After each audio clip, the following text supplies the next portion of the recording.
Agama diturunkan untuk membatasi perbuatan kita, membatasi cara berpikir kita. Itu semua untuk menguji manusia-manusia yang beriman kepada Allah. Allah menciptakan bumi, Allah menciptakan langit, Allah menciptakan kita. Dia yang juga menciptakan aturan buat kita. Ya ayyuhan nas, kulu mimma fil ardi halalan thayyiban. Wahai umat manusia, makanlah apa-apa yang ada di bumi yang halal dan thayyib. Wala tattabi'u khutuwatis syaitan, dan jangan kalian mengikuti langkah-langkah syaitan. La ya'tiyanna 'alan nasi zaman, akan datang kepada manusia suatu zaman, suatu masa. La yubalil mar'u bima akhadal mal, tidak lagi seseorang memperhatikan, tidak lagi seseorang mempertimbangkan. Ya ayyuhalladzina amanu, hai orang-orang yang beriman, la ta'kulu amwalakum bainakum bil batil, janganlah kalian makan harta-harta kalian dengan cara yang batil, dengan cara yang haram, dengan cara yang riba. Kenapa? Masih banyak orang-orang yang mencari penghidupan tidak lagi mempertimbangkan halal dan haram. Kenapa demikian? Ada beberapa sebab paham ini haram tapi tidak bisa meninggalkan, tidak siap berhenti dan bertobat. Dengan pemahaman ini haram, paham kepalanya, hatinya mengerti tapi tidak meninggalkan. Kenapa demikian terjadi? Di antara sebabnya, kalau agama mengatakan itu haram, tinggalkan. Kalau agama mengatakan ini boleh, silakan kerjakan. Bukan sebatas pengakuan, inna nastahi walhamdulillah, alhamdulillah kita malu kepada Allah, tapi yang dimakan tetap haram dan riba. Bukan itu. Kalau sudah tidak memiliki rasa malu kepada Allah, tentu saja kepada orang lain pun ia tidak akan malu. Inna akhwafa ma akhafu alaikum, sesungguhnya yang paling aku khawatirkan kepada kalian, ma yukhrijullah min barakatil ardi, apa yang Allah keluarkan dari bumi berupa keberkahan-keberkahan dunia. Ini yang dikhawatirkan oleh Rasul kepada umatnya. Bertanya seorang sahabat, wa ma barakatul ardi ya Rasulullah, apa keberkahan dunia yang dikhawatirkan? Rasul bersabda, zahratud dunia, bunga-bunga dunia, perhiasan-perhiasan dunia, nikmat-nikmat dunia yang dikhawatirkan oleh Rasul, sehingga umatnya nanti bukan sibuk dengan ibadah tapi sibuk ingin cepat kaya. Kalau sudah sibuk dengan ingin cepat kaya, maka tidak lagi mengindahkan seruan-seruan para muadzin, seruan-seruan para ulama, panggilan-panggilan, fatwa-fatwa, ilmu-ilmu agama. Itu tidak ada urusan, yang penting kaya.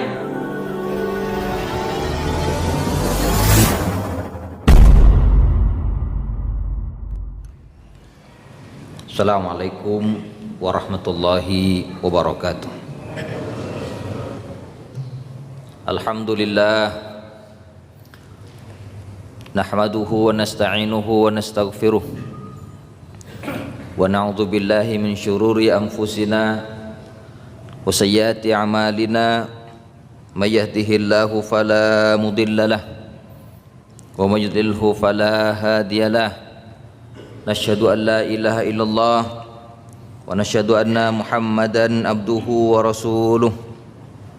Allahumma salli ala Muhammadin wa azwajihi wa dzurriyyatihi kama sallaita ala ala Muhammadin wa azwajihi wa dzurriyyatihi kama sallaita ala Ibrahim innaka Hamidum Majid. Fa ya ibadallah, usikum wa nafsi bitaqwallah wa biqaulillahi ta'ala, ya ayyuhalladzina amanu taqullaha haqqa tuqatih wa la tamutunna illa wa antum muslimun.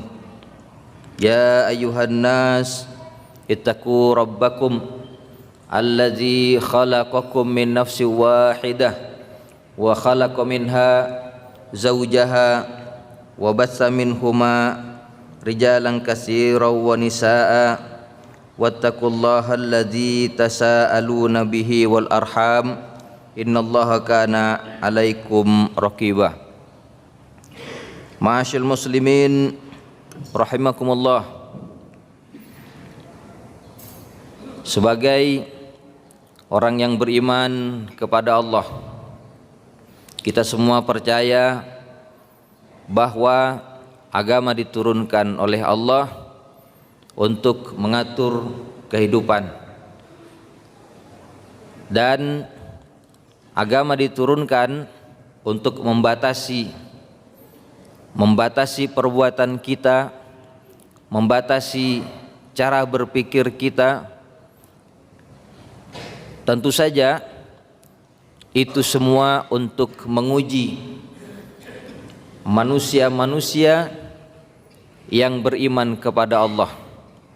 Dalam arti Islam merupakan ujian.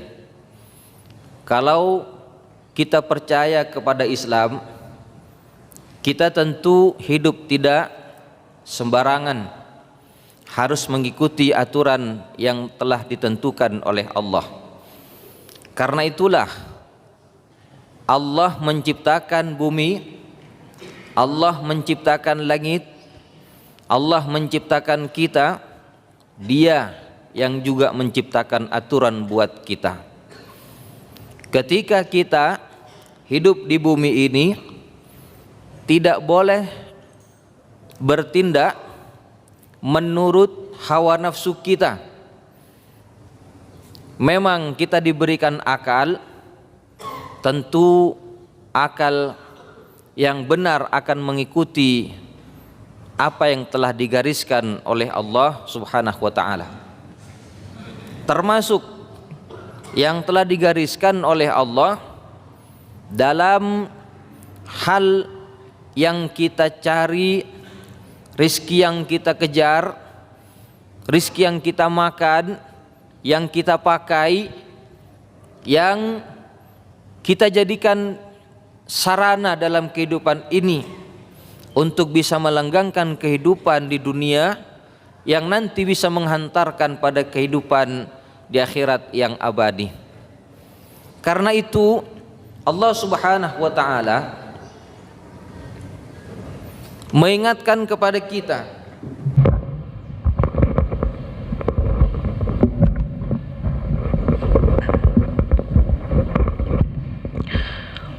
Allah Subhanahu wa taala mengingatkan kepada kita, ya ayyuhan nas kulu mimma fil ardi halalan thayyibah.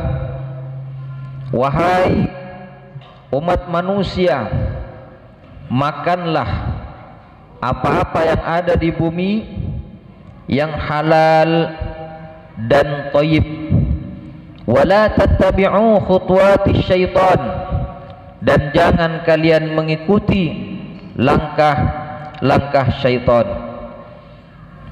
Ini merupakan batasan yang telah ditentukan oleh Allah kepada umat manusia, termasuk dalam hal apa yang dimasukkan ke dalam perut. Sebab kalau tidak demikian, manusia akan mencari makanan yang tidak dihalalkan, menciptakan pekerjaan yang tidak dibenarkan, yang akan menimbulkan efek sikat sana, sikut sini, yang tentu akan menciptakan kerusakan yang lebih dahsyat di muka bumi. Dan itu sudah dilarang oleh Allah, sehingga menciptakan kerusakan yang awalnya hanya untuk mencari sebuah penghidupan. Itu artinya mengikuti hawa nafsu. Karena itu sebagai orang yang beriman, kita sebagai umat Rasul sallallahu alaihi wasallam dan sekarang hidup pada masa akhir zaman. Ternyata oleh Rasul sallallahu alaihi wasallam sudah juga diberikan informasi akan muncul manusia-manusia yang suatu saat nanti ketika mencari pekerjaan, mencari sesuap nasi, tidak lagi mempertimbangkan batas-batas halal dan haram. Sebagaimana Rasul sallallahu alaihi wasallam bersabda, la ya'tiyanna 'alan nasi zaman, akan datang kepada manusia suatu zaman, suatu masa, la yubalil mar'u bima akhadhal mal, tidak lagi seseorang memperhatikan, tidak lagi seseorang mempertimbangkan harta yang dia cari, yang dia dapatkan, yang dia ambil, amin halalin amin haramin, apakah harta itu halal ataukah dari yang haram, itu tidak ada urusan. Dan itu terjadi pada zaman kita. Karena itu para jamaah sekalian, menjadi peringatan kita yang hadir memenuhi panggilan Allah melalui lisan muazin yang mengumandangkan supaya hadir ke salat Jumat, untuk saling mengingatkan bahwa saat-saat kita sekarang berbagai macam cara untuk mendapatkan penghasilan, untuk mencari keuntungan, mengumpulkan harta sebanyak mungkin, dan itu sudah terjadi. Tidak lagi dipertimbangkan caranya, entah itu halal, entah itu yang haram, entah itu riba, entah itu menyingkirkan orang lain, yang penting dirinya kaya, itu sudah tidak lagi dipertimbangkan. Walhasil menciptakanlah kerusakan di tengah-tengah umat manusia. Padahal tidak demikian yang telah digariskan oleh Islam. Islam telah memberikan satu aturan, yang halal kamu makan, yang haram kamu tinggalkan. Tapi kalau itu terjadi kepada kita, maka ini satu pertanda bahwa hidup kita betul-betul tidak lagi dalam kehidupan yang berkah, tidak lagi memperhatikan urusan agama. Oleh karena itu penting untuk kita memperhatikan apakah pekerjaan yang digeluti halal, apakah rezeki yang didapatkan halal, ataukah sebaliknya, ataukah ada unsur riba, unsur haram, unsur saling menzalimi.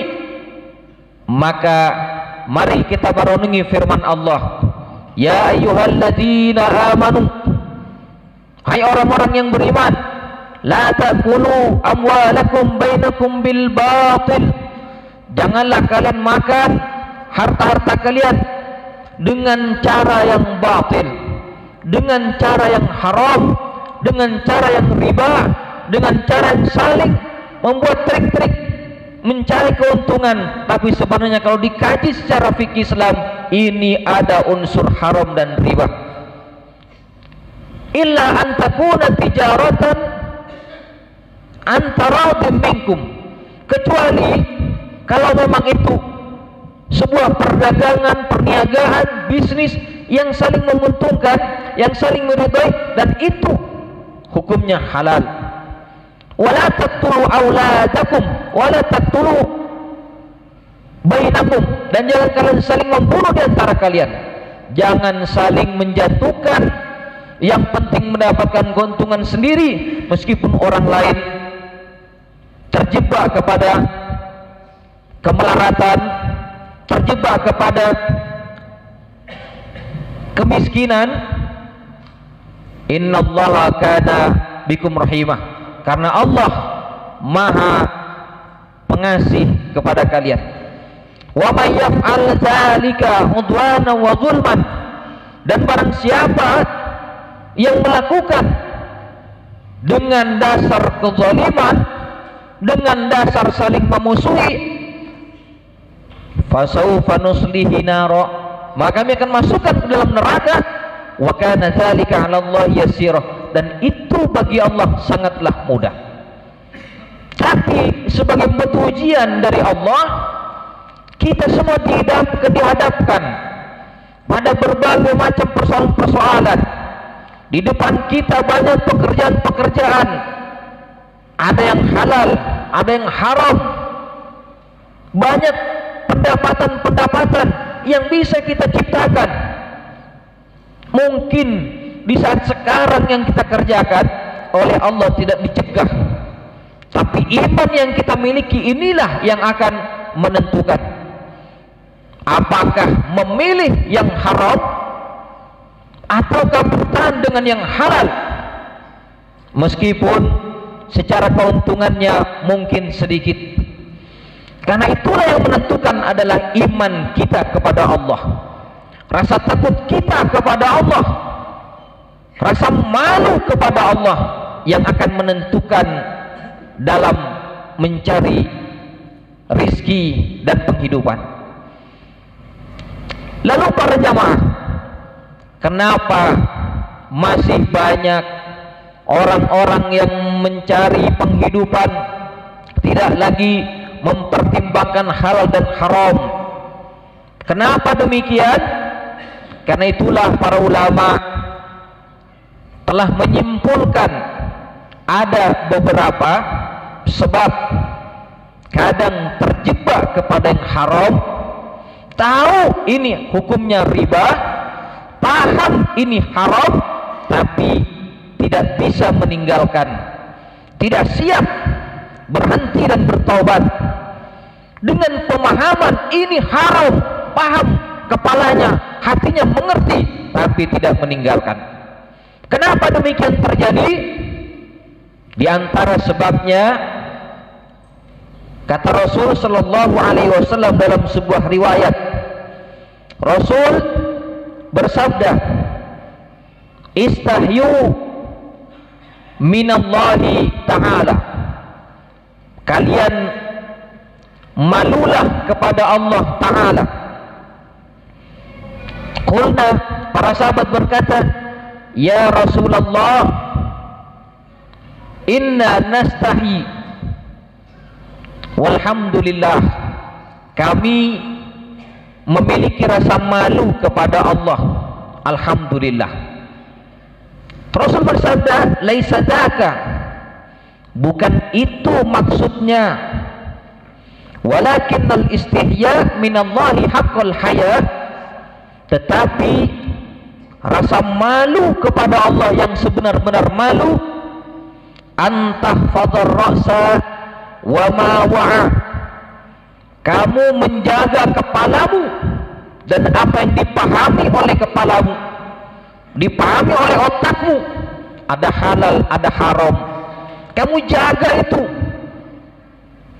Ada perintah, ada larangan, kamu perhatikan itu.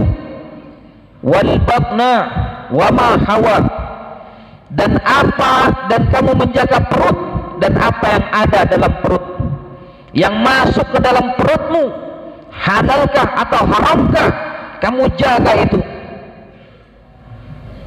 Wal tadhkur al maut wal bala, kamu senantiasa mengingat kematian dan ujian. Artinya orang yang malu kepada Allah dibuktikan dengan kehidupan, dibuktikan dengan agama. Kalau agama mengatakan itu haram, tinggalkan. Kalau agama mengatakan ini boleh, silakan kerjakan. Bukan sebatas pengakuan inna nastahi walhamdulillah, alhamdulillah kita malu kepada Allah, tapi yang dimakan tetap haram dan riba. Bukan itu. Kalau sudah tidak memiliki rasa malu kepada Allah, tentu saja kepada orang lain pun dia tidak akan malu. Kalau sudah yang haram dia makan, maka tidak ada urusan orang lain pun dibikin bangkrut, melarat, terhina, tersiksa. Yang penting dirinya sukses dan kaya. Nauzubillah kalau terjadi kepada kita. Selain itu para jamaah, kata para ulama, kenapa sampai ada upaya memakan yang haram, mencari keuntungan yang tidak benar? Di antara sebab yang lain, ambisi untuk cepat jadi orang kaya. Dan itu terjadi. Maka Rasulullah sallallahu alaihi wasallam jauh-jauh hari sudah mengingatkan, inna akhwafa ma akhafu alaikum, sesungguhnya yang paling aku khawatirkan kepada kalian, ma yukhrijullah min barakatil ardi, apa yang Allah keluarkan dari bumi berupa keberkahan-keberkahan dunia. Ini yang dikhawatirkan oleh Rasul kepada umatnya. Bertanya seorang sahabat, wa ma barakatul ardi ya Rasulullah, apa keberkahan dunia yang dikhawatirkan? Rasul bersabda, zahratud dunia, bunga-bunga dunia, perhiasan-perhiasan dunia, nikmat-nikmat dunia yang dikhawatirkan oleh Rasul, sehingga umatnya nanti bukan sibuk dengan ibadah, tapi sibuk ingin cepat kaya. Kalau sudah sibuk dengan ingin cepat kaya, maka tidak lagi mengindahkan seruan-seruan para muadzin, seruan-seruan para ulama, panggilan-panggilan, fatwa-fatwa, ilmu-ilmu agama. Itu tidak ada urusan, yang penting kaya. Selain daripada itu, ada sebab yang lain, at-tama'u wa adamul qana'ah, tamak dan tidak merasa cukup dengan rezeki yang diberikan oleh Allah. Semakin dia dapatkan harta, keuntungan, merasa ini peluangnya besar, maka semakin dia kejar, dan akan menyebabkan tidak lagi mempertimbangkan mana yang halal dan mana yang haram. Oleh karena itu, para jamaah sekalian, ini sangatlah penting kita perhatikan.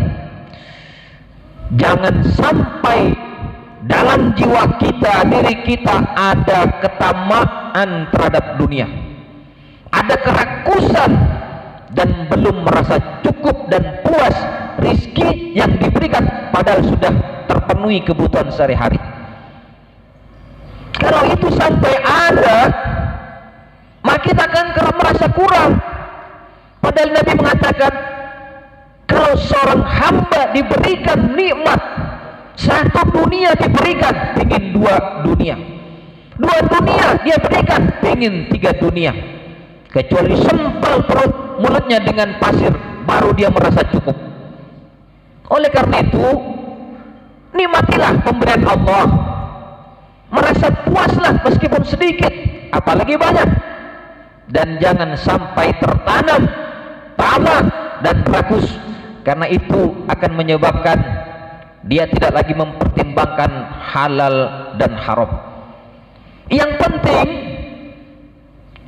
poin yang penting yang selanjutnya, kenapa masih ada orang yang mencari harta-harta riba, yang mengejar harta-harta haram? Al-jahlu, kejahilan terhadap agama. Al-jahlu bi khuturatil haram war riba, bodoh terhadap bahaya makan harta riba dan makan harta haram.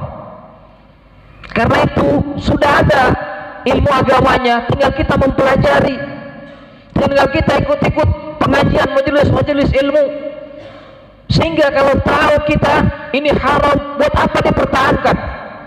Kalau kita paham ini halal, itu yang dipertahankan. Karena apa?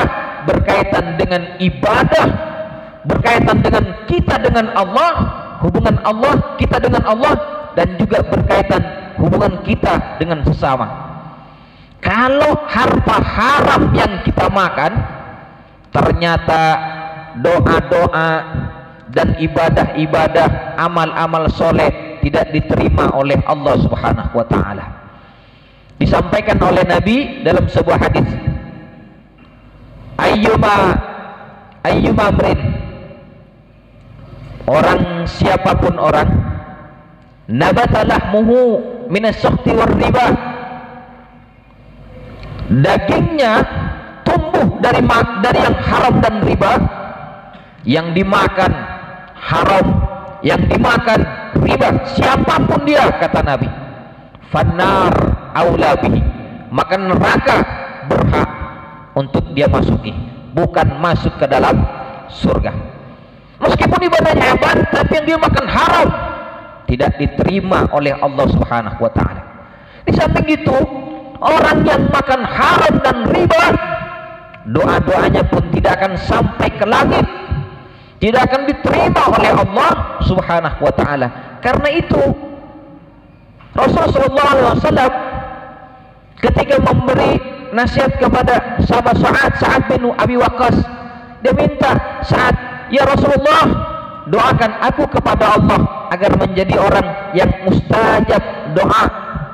Rasul bersabda, ya Sa'ad, atib mat'amaka takun mustajab ad-da'wah.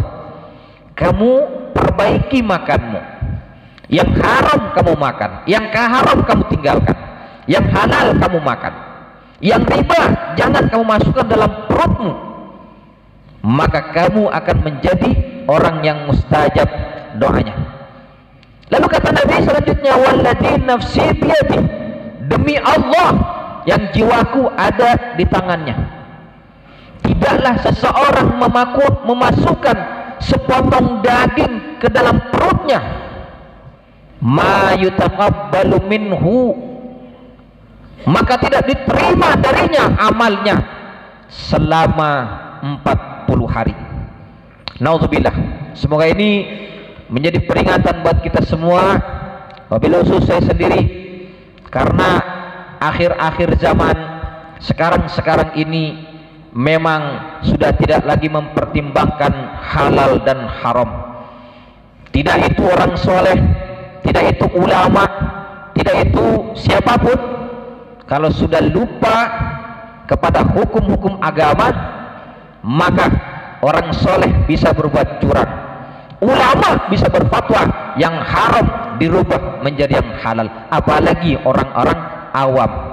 Na'udzubillah. Semoga ini bermanfaat kepada kita semua, dan saya mohon maaf. Barakallahu li wa lakum min kulli dzab, innahu huwal ghafurur rahim. Wal 'asri innal insana lafi khusrin illa alladzina amanu wa 'amilus solihati wa tawassaw bil haqqi wa tawassaw bis sabr. Alhamdulillah. Alhamdulillahi wa kafa, wassalatu wassalamu ala nabiyyina al-mustafa nabiyyina Muhammadin sallallahu alaihi wasallam wa ala alihi wa sahabatihi wa man wafa wa wafa. Amma ba'du, fa ya ibadallah, usikum wa nafsi bitaqwallah. Qala Allah Ta'ala, ya ayyuhalladzina amanu taqullah wa qulu qawlan sadida yuslih lakum a'malakum wa yaghfir lakum dhunubakum wa may yuti'illaha wa rasulahu faqad faza fawzan 'azima. Innallaha wa malaikatahu yusholluna 'alan nabi ya ayyuhalladzina amanu shallu 'alaihi wa sallimu taslima. Allahumma shalli 'ala Muhammadin wa 'ala ali Muhammad kama shallaita 'ala Ibrahim wa 'ala ali Ibrahim innaka Hamidum Majid.